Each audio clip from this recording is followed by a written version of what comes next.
एक नरोत्तम जोगी थे, जंगल में तप करने गए। सन्नाटा था, पेड़ के नीचे बैठे, प्राणायाम आदि करके धारणा शक्ति बढ़ाकर अपने ध्यान को बहुत ऊंचा लगाया।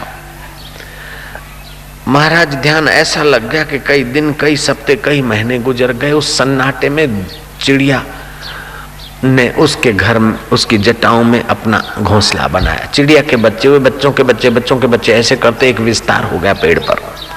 नरोत्तम जोगी जब उठा, बोला कि यहाँ तो शांति थी, इतनी सारी चिड़ियाएं कहाँ से आ गई कमबख्त।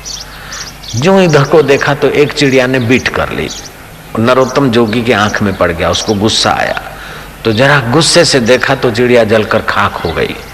नरोत्तम जोगी ने कहा कि अपनी तपस्या सिद्ध हो गई। अब बाजार की ओर चला, घर गांव की ओर।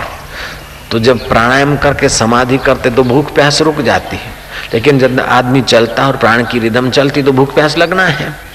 उसको भूख लगी, किसी दरवाजे पर अलग जगाया, नारायण हरि। लेकिन वो जहां अलग जगह वो माई इस श्लोक के साथ जुड़ी थी मानो, तस्याहम सुलभ पार्थ नित्य युक्त से योगिना। उसको पति के शरीर में अपना परमात्मा दिखता है, पुत्र को भी गहराई से, पुत्र की गहराई में परमात्मा और अपने गहराई में परमात्मा दिखता है। ऐसी स्मृति से वो घर काम कर रही है। पति उसका बूढ़ा था, बीमार था, वो सेवा कर रही थी। नरोत्तम जोगी ने अलग जगह के अलग मिल जाए भिक्षा। मायने का महाराज जरा थोबा थोड़ा ठहरो, मैं अभी आई। महाराज 2-5 मिनट बीती न बीती सोचने लगे कि माई की बच्ची क्या समझती है। अभी अभी मुझे गुस्सा हुआ तो चिड़िया जलकर खाक हो गई, तो ये माई को गुस्से से देखूंगा तो फिर उसका क्या हाल होगा, उसको पता नहीं चलता। नरोत्तम अपने मन में विचार कर रहा है। माई ने अंदर से आवाज दिया कि महाराज क्षमा करना, मैं वो जंगल की चिड़िया नहीं कि तुम्हारे क्रोध से जलकर खाक हो जाऊंगी। महाराज धीरज रखना। जयराम जी तो बोलना पड़ेगा। घर काम करते हुए बच्चों को समझाते संवारते और पति की सेवा करते माई इतनी ऊंची कोटि की कैसे हो गई। नरोत्तम को अब तो भिक्षा मांगना, रोटी मांगना महत्व नहीं रहा, उससे ज्ञान मांगने की इच्छा से बैठ खड़ा ही रहा। माई अपने पति की चाकरी करके पहुंची। बोले माँ, मेरे मन की बात तुमने अपने घर में घर काम करते करते कैसे जान ली। माई कहते कि मेरे पति की हालत जरा गंभीर है महाराज, मैं इतना समय नहीं दे सकती आपको। अगर आपको ये ज्ञान जानना है तो सदना कसाई के पास जाइए। सदना कसाई, एक बार तो धक्का लगा, लेकिन सोचा कि ज्ञान तो चाहे कहीं भी मिले ले लेना चाहिए। कहाँ तो वो नरोत्तम जोगी और कहाँ कसाई की दुकान पूछ रहा है। शर्म से भी पूछना तो पड़ता है। पूछते पूछते उसकी दुकान के सामने गया तो वो सदना कसाई बोलता है कि ओ महाराज, उस माई ने भेजा है ना आपको।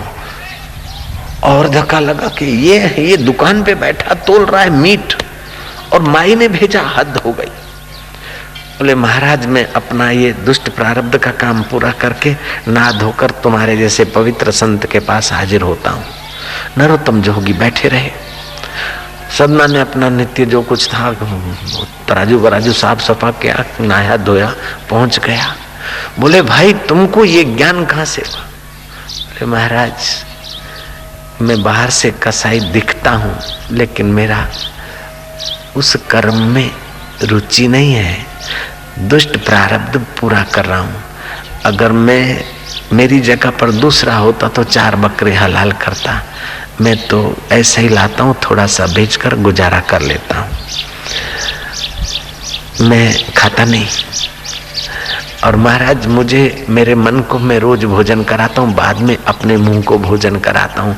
मन का भोजन भगवान का ध्यान है और मुंह का भोजन अन्न जल और महाराज संसार की चीजें हैं। ग्राहक से मैं ऐसा व्यवहार करता हूँ कि ग्राहक को ठगी न हो और मेरी 2 रोटी मिल जाए। संग्रह करके मर जाना किस काम का। बेटों का प्रारब्ध होगा। अगर पुत्र सपूत होगा तो उसको धन अपने आप मिलेगा, और कपूत होगा तो मेरा धन दिया हुआ कब तक रखेगा। अगर पुत्र सपूत है तो फिर काहे धन संचय, वो तो कहीं भी कदम रखेगा, उसको तो मिलना मिलना है। अगर कपूत है तो तुम्हारा धन कब तक रहेगा? इसलिए पुत्रों के लिए कूड़ कपट करके ढगला देकर उनकी बुद्धि बर्बाद करना नहीं चाहता। उनकी आजीविका गृहस्थी जीवन का 2 पैसा कभी काम आए रखता हूँ, लेकिन महाराज वो धन नश्वर है, ऐसा गुरु का ज्ञान साथ में रखता हूँ और मेरा आत्मा परमात्मा शाश्वत है, इसकी स्मृति रखता हूँ और अपने मन का अनुसंधान करता हूँ तो दूसरे के मन की बात पता चल जाता है। जयराम जी की। आप अपने मन का ठीक से नियंत्रण कीजिए, अनुसंधान कीजिए, दूसरे के मन की बात जानना आपके लिए खेल हो जाएगा। नरोत्तम जोगी सोचता है कि मैंने तपस्या की, चिड़िया को यूं गुस्से से झांका, चिड़िया जलकर मर गई, लेकिन मेरी तपस्या की अपेक्षा इनकी तपस्या सुलभ भी है और ऊंची भी है। तस्याहम सुलभ पार्थ नित्य युक्तस्य योगिनः। ये केवल उस माई की और नरोत्तम की ही ऊंचाई नहीं, ऐसे तो कई महापुरुष हो गए।